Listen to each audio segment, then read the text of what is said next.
Hi, hello guys. ఈరోజు మనం ఒక మళ్ళీ ఒక రియల్ స్టోరీ అనమాట ఇది. సో ఒక ఊర్లో ఒక ఫ్యామిలీ ఉండేదన్నమాట. సో వాళ్ళ ఫాదర్ వాళ్ళ కొడుకు అంటే బాగా ఎఫెక్షన్. తను మంచి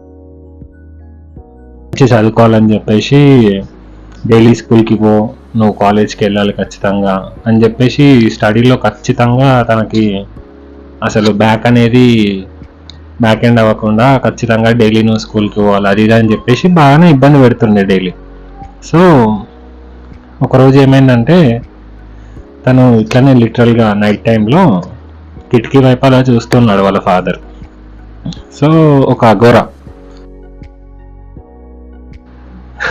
యా అఘోరా తననే చూస్తూ ఒక స్టిక్ పట్టుకొని, ఉంటాయి కదా మంత్రదండలు అవన్నీ, సో అది పట్టుకొని ఈరోజు ఇక బేస్ వాయిస్ ఉంటుంది కదా సిమిలర్గా అఘోరాలు అంటే, యా ఇంక అట్లా బేస్ వాయిస్ తోటి తననే చూస్తూ వాళ్ళ కొడుకు పేరు అమ్మన్ అనమాట. సో ఈరోజు ఖచ్చితంగా అమ్మని తీసుకొని వెళ్ళిపోవాలి, నేను తీసుకొని వెళ్ళిపోతా, ఖచ్చితంగా ఈరోజు తీసుకొని వెళ్ళిపోతా అది ఇది అని చెప్పేసి తననే చూస్తూ ఒక సిమిలర్గా ఒక వార్నింగ్ లాగా ఇస్తూ ఉంటాడనమాట. సో అది చూసి తను కొంచెం నర్వస్గా ఫీల్ అయ్యి, ఇక సిమిలర్గా భయం అనేది ఉంటుంది కదా మన వాళ్ళకి యా అట్లా భయపడి తన ఇంటికి రాగానే తను ఏం చేశాడంటే, నువ్వు రేపటి నుంచి ఒక 15 days కాలేజ్కి వెళ్ళకు, ఇంట్లోనే ఉండు అని చెప్పేసి సీరియస్గా చెప్తాడు. సీరియస్గా చెప్పంగానే ఎప్పుడు అదేనే, అసలు నేను లీవ్ పెడతా అంటే కూడా కాలేజ్ బంక్ కొడతా, లీవ్ పెడతా అంటే కూడా అసలు ఒప్పుకునేవాడు కాదు మా నాన్న. సడన్గా ఏంటి ఎప్పుడు లేనిది ఇంట్లోనే ఉండాలి, నువ్వు 15 days వరకు బయటికి వెళ్ళొద్దు, ఇంట్లోనే ఉండాలని అంటున్నాడైనా కొంచెం ఆబ్వియస్లీ షాక్ అవుతారు ఎవరైనా కూడా. సో ఇంకా అట్లానే అని చెప్పేసి తను ఇంకా తన రూమ్లోనే ఉంటే ఈ ఫాదర్కి కొంచెం భయం అయినట్టు అయిపోయి వెనకలికి వెళ్ళి డోర్ పెట్టేస్తాడు తన రూమ్లోకి వెళ్ళిపోగానే. ఇక తను షాక్ లిటరల్లీ, ఇంకా నైట్ అంతా డోర్ అనేది ఓపెన్ చేయడం అనమాట. ఓపెన్ చేయకపోతే ఇంకా తను ఏం చేస్తాడు, ఇంకా సిమిలర్గా ఏం చేస్తాం, ఏం చేయం కదా మనం కూడా పిల్లలం.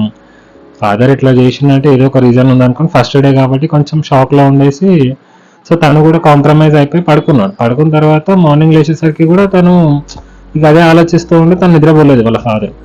సో తను ఏం చేసిండు, మార్నింగ్ కూడా డోర్ ఓపెన్ చేయకపోయేసరికి, నాన్న అట్లీస్ట్ నన్ను వాష్రూమ్ అని యూజ్ చేసుకొని అది ఇది అని చెప్పేసి తను అనగానే సరే అని చెప్పి డోర్ ఓపెన్ చేసిన తర్వాత తను వాష్రూమ్ యూజ్ చేసుకొని మళ్ళీ ఇమీడియట్గా లాక్ చేసేస్తాడు లోపలికి వచ్చేసి. అదే ఇదేంటి ఇట్లా చేస్తున్నాను అనగానే మళ్ళీ ఎర్లీ నా మార్నింగ్ తనకి సేమ్ మళ్ళీ అఘోరా వాయిస్ లానే వినిపిస్తుంది, నిన్న మిస్ అయ్యిండు, ఈరోజు ఎట్టి పరిస్థితిలో నేను తీసుకొని వెళ్ళిపోతా అది అని అంటే,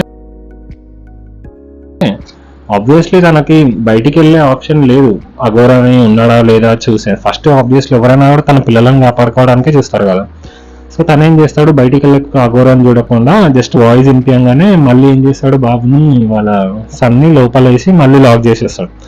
లాక్ చేసిన తర్వాత ఇంకా గట్టిగా వినిపిస్తాడు అప్పుడు, ఏమని, ఖచ్చితంగా ఈరోజు అమ్మని తీసుకొని వెళ్ళిపోతా, నువ్వు ఎందులో లాక్ చేసినా పెద్ద యూజ్ ఏమి ఉండదు అది ఇది అని చెప్పేసి వాయిస్ వినిపించేసరికి ఇంకా తను అదే ఆలోచించుకుంటూ పడుకున్న తర్వాత తెల్లారు లేచేసరికి అనుకున్న విధంగానే వాళ్ళ అబ్బాయి చనిపోతాడు అనమాట. చనిపోయిన తర్వాత ఇంక ఈయన ఫుల్ అప్సెట్ అయిపోయి అది యాక్సెప్ట్ చేయలేడు అనమాట. యాక్సెప్ట్ చేయకుండా, లేదు నా కొడుకు నేను చూడాలి అది ఇది అని అంటే ఇంకా రిలేటివ్స్ అందరు వచ్చేస్తే ఇంకా అంతిమ కార్యక్రమాలు ఉంటాయి కదా, అవన్నీ చేసేసిన తర్వాత కూడా తను యాక్సెప్ట్ చేయలేడు అనమాట. లేదు నా కొడుకు బతికే ఉన్నాడు, మీరు ఎందుకు నన్ను చూడనిస్తలేరు ఆయనని అది ఇది అని చెప్పేసి ఇంకా తను ఆబ్వియస్లీ ఇట్లా ఫీల్ అయితేనే ఉన్నాడు అనమాట.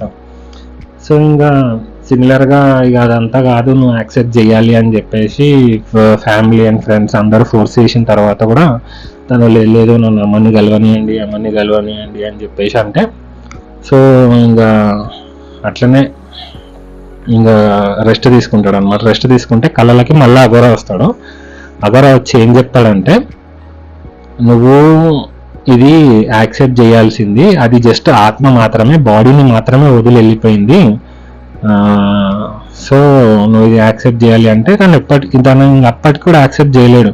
లేదు నా కొడుకుని ఒకసారి చూడాలి, నేను మాట్లాడాలి అంటే, సరే ఇదే రోజు రాత్రి 12 o'clockకి నువ్వు వెళ్ళి శ్మశానంలో నీ కొడుకుని పిలువు, వస్తాడులే అని చెప్తాడు.